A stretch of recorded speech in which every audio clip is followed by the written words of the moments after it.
It has flown under the radar, but our media coverage is going up a level in the next few years. It's unclear exactly when, but a part of the new CBA outlined that the associated media will have greater access to coaches and players in the next few seasons. Under the new agreement, all players named in the 23 must be available for post-match interviews with the media, either directly after the game in the rooms or in the days following. The understanding is when the media rules come in, those who fail to follow them will be fined $10,000. So what did the players think of this, and what does it actually bring to the game? During the annual AFL Captain's Day, a number of the AFL club leaders were asked about the media access increasing. Here are some of their responses. Touk Miller said, "I think it's fantastic for the game. I see it's a great opportunity for the AFL community to get an insight into players and get a bit more of a relationship and rapport." Power captain Connor Rozee said, "It'll be different, but I think guys are happy to open up a bit more rather than give your generic, straight bat answers." And even a pretty quiet captain in Toby Nankervis said, "I think that's the way sport is headed. It's really good for a spectator to get insight into what happens after a game and the emotions and stuff like that. I think it's good." The other captains questioned gave similar responses, and although it's a small portion of all the AFL players, it seems most are on board. But what will it actually bring to the game?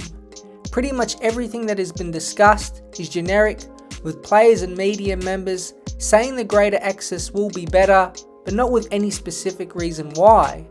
On the positive side of things, we will hear from players we don't normally. Besides captains and the high-profile players, a lot of fan favourites who might not be greatly known to the wider public will get their chance to speak to the media.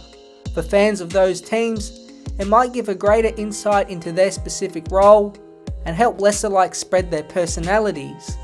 No doubt if a player performs well to the media, it could help their individual brand a fair bit. Seeing raw emotion is another upside. For example, look at some of the Brisbane players after the grand final loss. It shows that these guys aren't robots, but real people. 5 to 10 minutes after a close loss, hearing from the players would give fantastic insight into the more emotional side of the game. And on a less serious note, it also might give us more memorable media moments too. I'm not so sure this will be the reality though. I don't know if you have listened to many player interviews or press conferences, but most are snooze fests. The answers given to most questions are basic and relate back to the footy speak plague. Those interviews at quarter time breaks are useless most of the time anyway. All the player says is we need to go to work or we need to keep up the way we are playing. Does it really provide anything the viewer doesn't know? Some of the guys on Ball Magnets and other football podcasts do open up a bit, and if you're interested in the experiences of players, most discussions with ex-footballers is probably the way to go, and it makes sense. They aren't invested at a club anymore, and the game is behind them in terms of their lives. But I'd say 80 to 90% of player press conferences aren't worth watching to the normal football fan. So after a long game, are players really going to fully open up 10 minutes after to discuss what just happened? Some will open up, but a lot will give straight bad answers. It will be interesting to see if some use the classic "I'm here so I don't get fined" as NFL running back Marshawn Lynch did before the 2015 Super Bowl. Oh, it started? Well then let me start. Hey, I'm just here so I don't get fined. So y'all can sit here and ask me all the questions y'all want to. I'm going to answer with the same answer, so y'all can shoot if y'all please. I'm here so I won't get fined.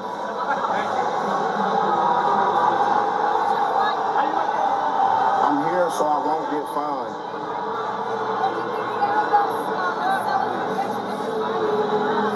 I'm here so I won't get fined. It's hard to blame the players as anything half controversial will probably get taken out of context or cut out to use in an article title. No news is often good news for AFL clubs.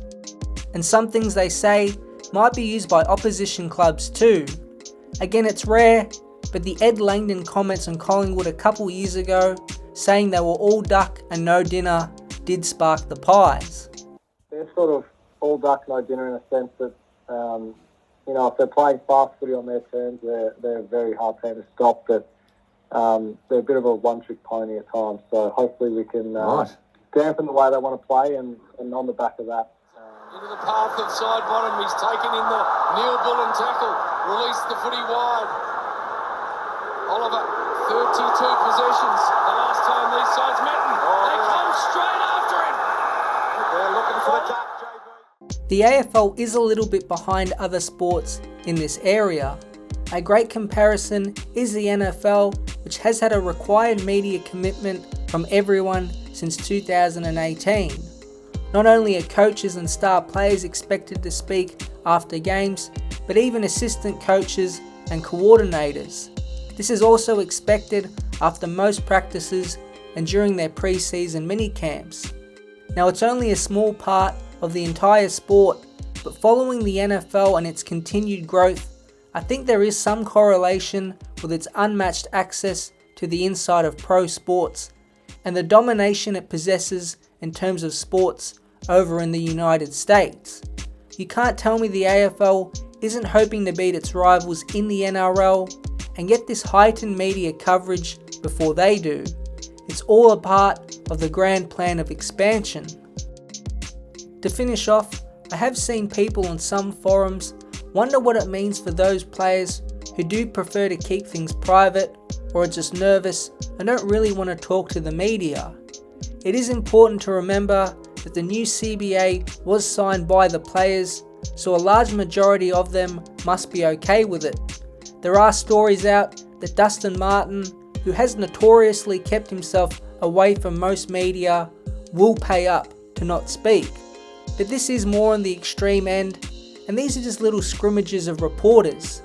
It might be a few people at most, and they'll ask basic questions like how did you see things out there, or something like that. Comparing with the NFL ones, most of the post-game questioning is a few minutes at max. As a player, unless something highly controversial has happened on the field, it will be pretty stock standard. Now, I don't really think any of this will be ultra groundbreaking, but it will be worth it even if we can get 10% more insight into clubs and players. A lot of them are already making YouTube videos and other content on social media for their fans. There is still no direct outline over how all this will work, but the professional side of Australian rules football is opening up. It's good, and people like to feel connected to their clubs, and this should do that, even if it is a small amount.